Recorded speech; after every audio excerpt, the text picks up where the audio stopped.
মৃত্যুর পর মানুষ পার্থিব জগৎ ছেড়ে আলমে বারজাখ বা কবরের জীবনে প্রবেশ করে।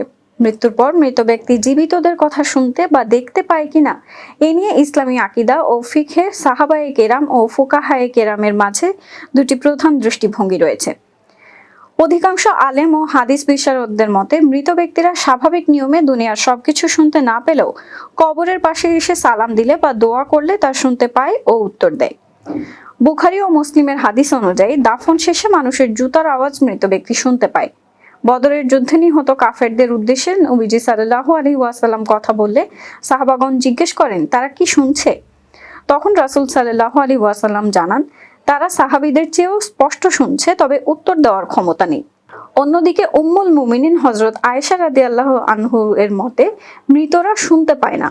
দলিল হিসেবে তিনি সূরা আন-নামলের ৮০ নম্বর আয়াত, নিশ্চয়ই আপনি মৃতদের কথা শোনাতে পারবেন না, পেশ করেন।